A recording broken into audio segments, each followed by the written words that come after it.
திமுக என்பது கருவின் குற்றம் என்றும் சிலர் கூறுவார்கள். அப்படி அந்த கட்சி தமிழ்நாட்டின் சாபக்கேடு.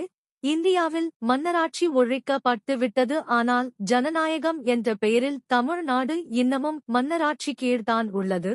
அதாவது கருணாநிதி குடும்பத்தினம்.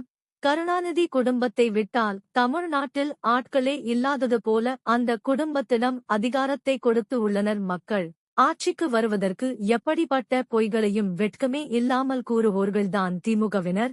மக்கள் நலன் பற்றி அவர்களுக்கு அக்டோபர் கரை கிடையாது. ஆட்சிக்கு வரும் முன் தாங்கள் ஆட்சிக்கு வந்தால் மழை சாலைகளில் தேங்கவே தேங்காது என்றனர். 2021 இல் ஆட்சிக்கு வந்ததும் பல ஆயிரம் கோடி பணம் ஒதுக்கப்பட்டது. ஆனால் பணிகள் முடிவடைந்து விட்டதா என்றால் அது பெரும் கேள்விக்குறிதான்.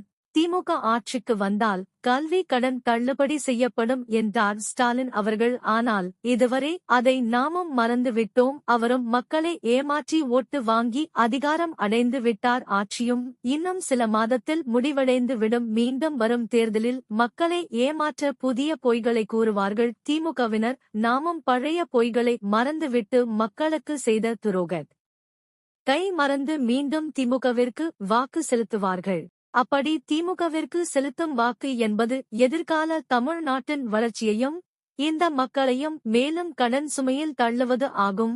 காரணம், கடந்த 60 வருடங்களாக தமிழ்நாடு வாங்கிய கடன் தொகை 5 லட்சம் கோடி அளவில்தான் இருந்தது. ஆனால் இந்த 4.5 ஆண்டுகளில் தமிழ்நாட்டின் மொத்த கடன் சுமை 10 லட்சம் கோடியில் வந்து நிற்கிறது.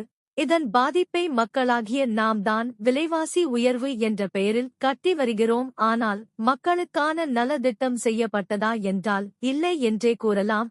மக்கள் வரி பணத்தை எடுத்து கார் ரேஸ் நடத்தினர் திமுகவினர். இப்படி ஊதாரி செலவு செய்து வருகிறது திமுக அரசு. இனியேனும் சிந்தித்து வாக்கு செலுத்துங்களின். திமுக என்பது தமிழ் மண்ணில் இருக்கும் விஷக்கள்ளி செடி ஆகும்.